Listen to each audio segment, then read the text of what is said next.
Killing enemies in Skyrim is one of the most important things to do. This way you gain experience, you level up, and you can get your hands on higher tier equipment. You can find interesting loot that way, including quest items. Taking killing away from Skyrim would be like, Vienna without the Prater, London without the Big Ben, Lazy Town without Spartacus, or the League of Legends fandom without virgins.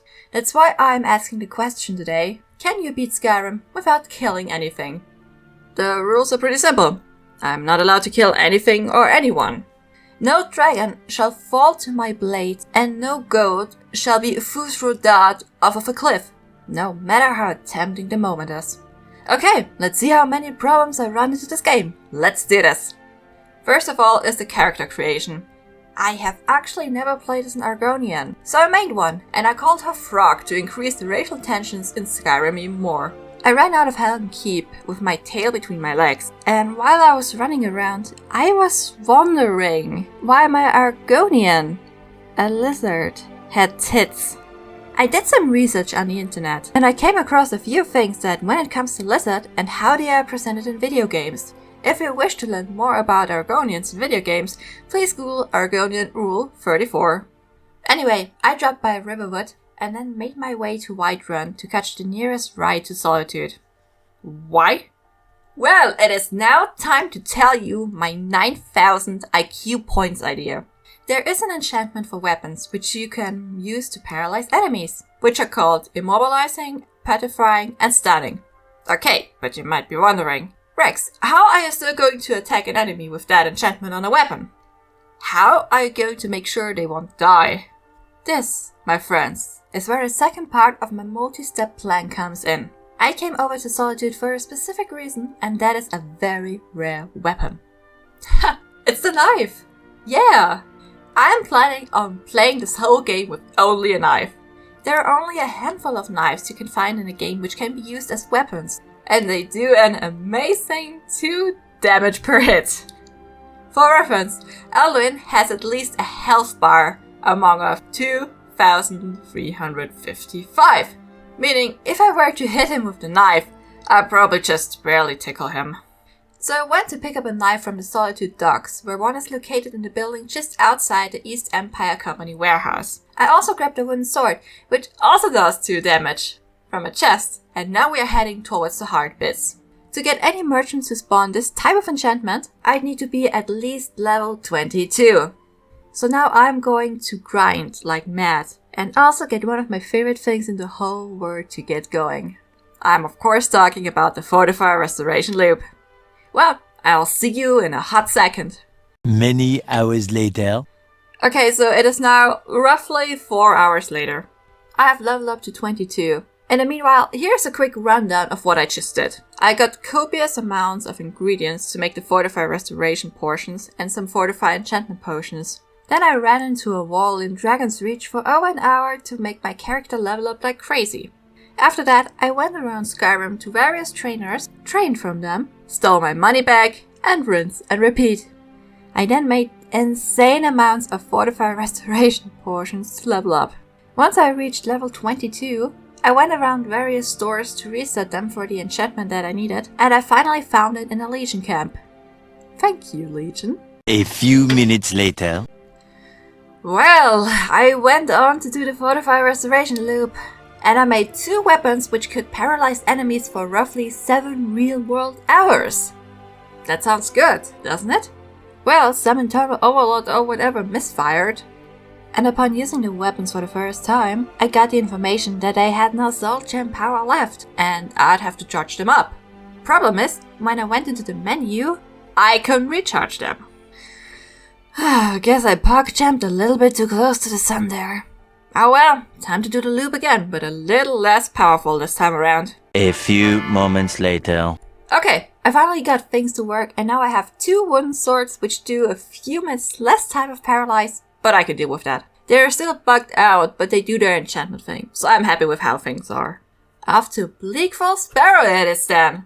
On the way there, I tried out my new wooden toys, and by the power of Todd Howard, they are amazing.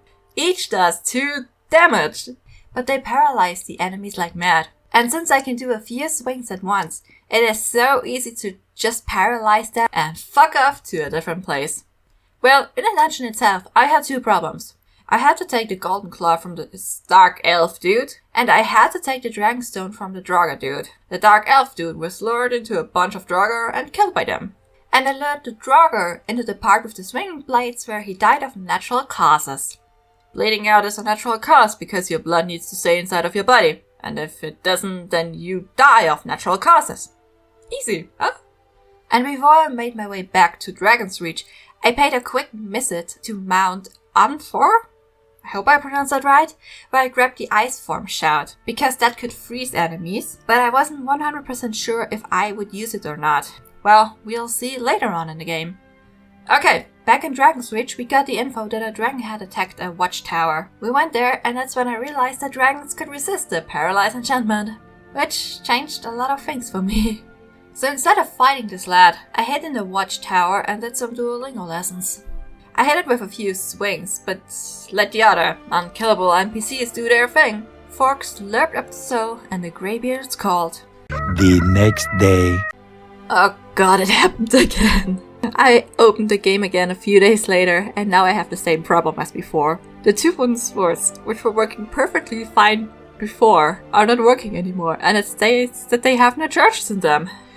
If you excuse me, I now have to do the loop again. So much later that the old narrator got tired of waiting and they had to hire a new one.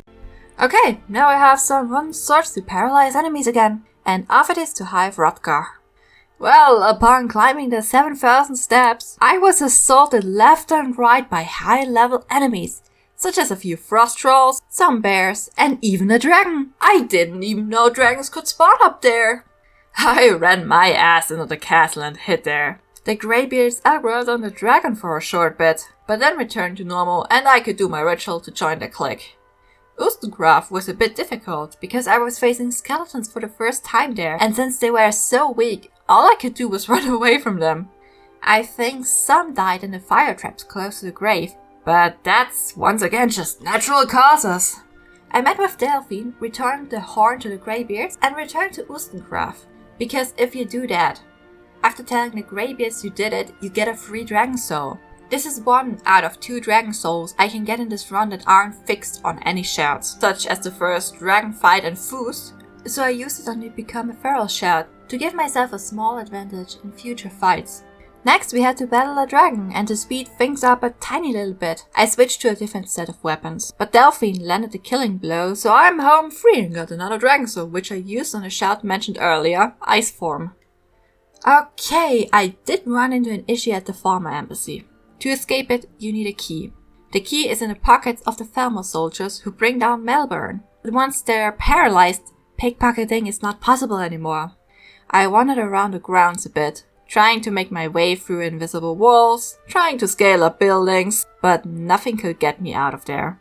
Only once I loaded into a save file where I was in the dungeons, for a reason I don't understand and probably never will, Melbourne suddenly aggroed on the paralyzed Falmer and slaughtered them himself, which gave me the option to get the key and to leave this place. Next, it was time to find Esbern. You actually don't have to talk to Björnolf to get the info that he's in the Red Way. But funnily enough, I found him, and once we are escaping the Red Way, the beggar which you meet in the Falmer Embassy, who is actually a spy for them, Gisor, showed up too and tried to kill me again. I didn't know this could happen because I slaughter him every time I see him in the embassy. At this point, I still hadn't killed anything in the whole game and I was super proud of myself. Next on, we had to find Alduin's wall, and while the blades were busy fighting the Forsworn, I ran ahead, did all the puzzles, and once I was out of aggro range, I just made them teleport to me via waiting in-game for an hour. So, Dragon Run it is? Great, after my buddy Parthenax, who I had to shout at and he considered me a real Dragonborn. Some talking later and it is clear that I had to find an Elder Scroll, which means it is now time for Dwarven Ruins and Blackreach, everyone's favorite pastime. It was annoying as always, but I got the scroll and now it is time to kick Alduin's ass. Well, the fight was... something. Yeah, calling something is probably the best way to describe it. Parthvi was no help there. And honestly it was dragging on and dragging on and dragging on. Thankfully, this time I had the Become a Feral shout ready, so I didn't even need the saved up level up here. But after whacking and smacking at Halloween for many minutes, his health was down enough to make him retreat to Sovngarde.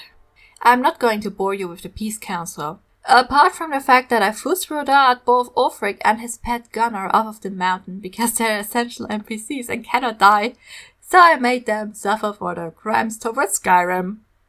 Now it is time to catch a dragon, which was quite easy and can be done without violence. But Skuldafn? Here I ran into an issue. I barely made it alive into the temple until I realized, fuck! I need a diamond claw to open a door and to progress to the end of the dungeon. I had to kill a draugr for this. Well, I made a save there and loaded back to where I started at the entry point of the dungeon. I fought and tried and fought even more. Sadly, I couldn't do the speedrun stat for the flying bucket as the bucket I had was the wrong model. But I did do the good old cheese of jumping around and getting around barriers that way. There is an invisible wall at the left side of the mountain up to the portal. I was able to get around it by jumping from an even higher place. Then I made another quick save, booked it before the dragon priest made it to the staff, otherwise I would have to fight the priest to death, and that's not what we want. In Sovngarde, I had a fight with Zune, he found me worthy, and the heroes and I went on to fight Alduin. This fight, in my opinion, was actually harder than the first fight. The heroes kept on getting downed, and my wooden swords with 2 damage each did not do a lot apart from tickling Alduin, but we managed to slack his health away. Here, the Dragonborn has to be the one to land the killing blow, and that's what our dear frog did. Zune wanted me to return to the land of the living, but I had paralyzed him for another 7 hours in real life, so I guess Frog has to wait a little bit longer. With this video, I proved that you can technically beat Skyrim without killing anything, if you take away that one scripted kill that you must do. In the end, this challenge dragged on for way longer than I thought it would.